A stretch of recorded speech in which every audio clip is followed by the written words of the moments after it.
What's up, everybody? It's your favorite friend of your father's favorite nerd, and today we are looking at the SH Figuarts Obi Wan Kenobi. It's pretty phenomenal, but I don't want to get too far into spoilers. Let's look at accessories. You get Obi-Wan after he held that L, which is pretty cool, and it looks like this might have some shading to it. It is really well sculpted, but you could throw this into a diorama or something. A really cool accessory. Before, after. You get a lightsaber and a lightsaber hilt. Nice silver paint added to both.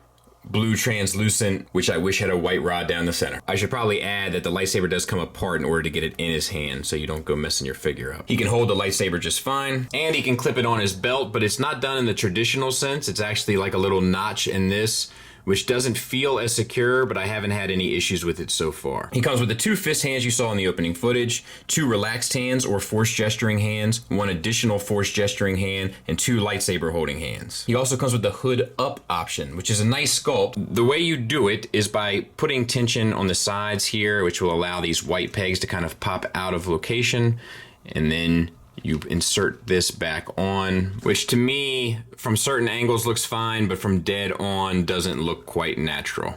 And then he also comes with an alternate using the force face, which is cool. It's a nice little accessory to have. It's very specific, but I'm not mad at it. Detailings are the same in terms of all the facial hair and such, and we'll look at that here in a second. Which brings us to the figure. And it's pretty well done. My only issue really is this hood flap. Like, this one doesn't sit quite right into this notch, which is a bummer because it just throws the whole thing off for me. The face is incredible. I know a lot of people felt a way about it in earlier images, but looking at it in hand, it is awesome. The paint application is phenomenal. The sculpt is phenomenal. It's so good. One of their better ones, honestly, in my opinion. Really fantastic. Multiple shades on the beard, the multiple shades in the skin tone. The eyes are painted beautifully. There's shadow in the eyes, like around the eyelids. Really well done. Eyebrows are done. It all looks good. The joint where you swap out the face is pretty seamless, but if you look hard enough for it, you're definitely going to find it. The head is on a double ball peg from the head to the neck, and then a single from the neck into the chest, which gets you down to there, up to there, swivel, confused dog look, etc. Now, the rest of the figure. So we have a lot of robes, right? And as a result, there are some issues. One of them is making sure that it all looks seamless. As you can tell, right now, it looks like there's a gap between these 2 robes here and then the belt, and I'm having a hard time sorting it out. You got to make sure that it's posed just right, or you're going to lose that suspension of disbelief. The chest itself is all one piece, so it connects into the pelvis at a double ball peg, it feels like, but the range of motion is limited because of all of the design of the robes and such, which doesn't really bother me because of the character. We have this inner set of Jedi robes that are all shaded beautifully, and then we have the brown on the inside. This doesn't look to have any shading to me, but I do like all of the frills and torn and tattered look down at the bottom of the cloak or robe. Then we have a ball hinge, I think. Yes, ball hinge shoulder that gets you up to there. It connects at a ball peg inside the chest, and the cover down piece has an extra robe sculpted onto it, so it will look seamless, and the range of motion is fairly decent. Forward and back, up to there, all the way around, etc.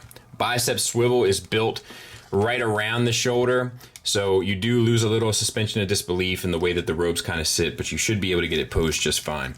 Ball hinge elbow that gets you 90 degrees. The robes tuck inside of the bicep piece, so that's all nice. And then you have a ball hinge hand, so you can get up, down, and then you can swivel it around and get in, out. So no issues there. And the inner Jedi robe is also sculpted inside. No complaints.